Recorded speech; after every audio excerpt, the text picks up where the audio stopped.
Welcome back. Have you ever wanted to make big changes in your life to stop stressing and be more positive? One author who knows better than most exactly what it takes to turn your life around is cancer survivor Bernadette Bowen, and she joins us on the couch. A very good morning to you, Bernadette. Thanks for coming on. You're no stranger to the sofa because this is your third book. That's right. You had cancer yourself twice in the past and have beaten it. And you've written books in the past about how your diet can affect your physical well-being. But the latest one is about how the link between your emotional state and your physical well-being. That's right. The first book, I wrote my story, and then I gave a program for the practical changes, and I teach people at seminars, and I run a 3-day wellness program. But what struck me then was people began to come back to me and say, I know what to do. Basically all of us know what to do: eat properly, exercise, you know, all of these things. But many people struggle with the mental challenges that they're faced with. So they struggle to break habits that are ingrained really in their psyche. And so I began to investigate that, and I discovered that, you know, we can develop mental strategies to get us over these things, these habits that we all are, you know, accustomed to.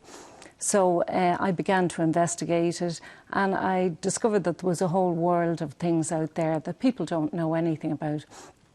If we look at somebody like Carl Simonton, Dr. Simonton won a humanitarian award for his work in the field of psycho-oncology, and he had a survival rate twice the national norm. Now, why was that? Because he discovered that, you know, half his patients, same diagnosis, same disease. Why were half of them getting well? Why were the other half dying? And when he began to look into the way they thought and the way that they actually believed that the disease, the successful people believed that they exerted a power over the disease.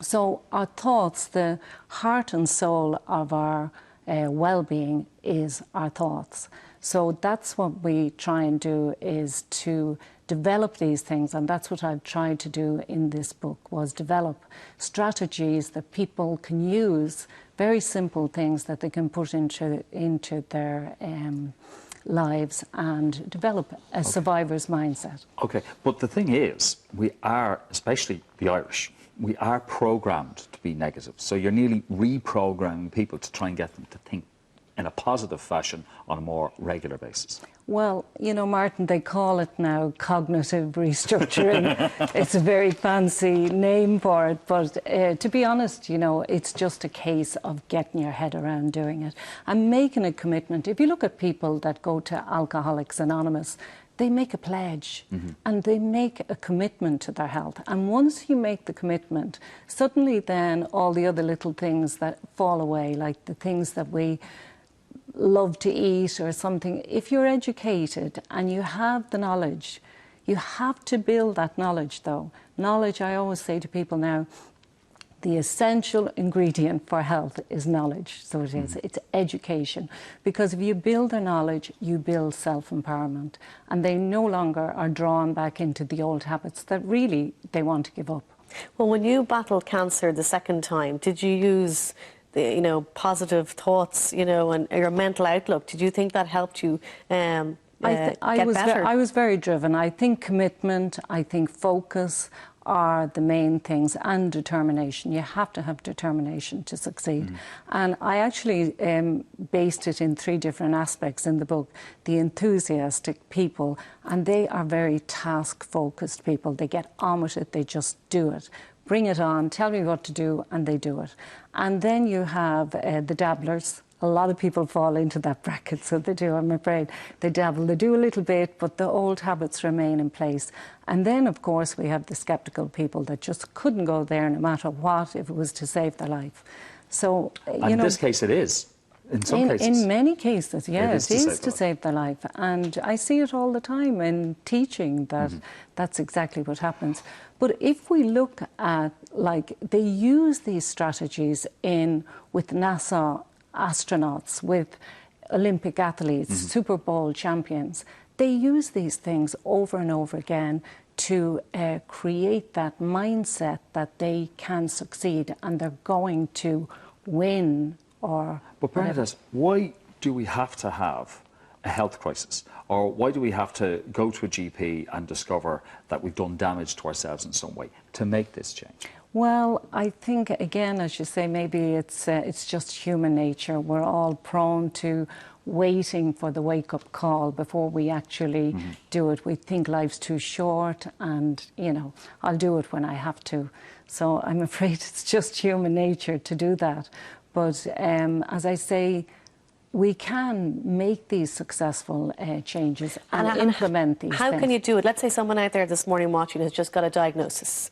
What tips would you suggest to them that they can use to improve?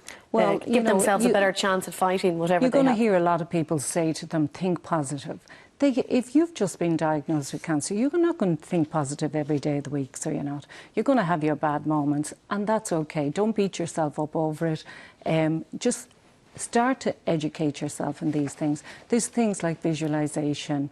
You know, start to de-stress. Take the things out of your life. Keep a diary. Keep a record of your successes throughout the day. What the things you did that were good for you today. These are all great things that you can do. Media fasting, you may not like me saying that, but, you know, don't listen to the news every single day. You can have a little fast from it because it's not good to be constantly focusing on bad things and all of this. And the most important key factor, I would say, is focus on getting well rather than focusing on the actual disease that you have or whatever health challenge you have. Focus on getting well, because that, once you focus on that, you give energy, you put all your energy into getting well rather than spending your time thinking about the disease that you actually have. Well, the last book went to #1 in a day.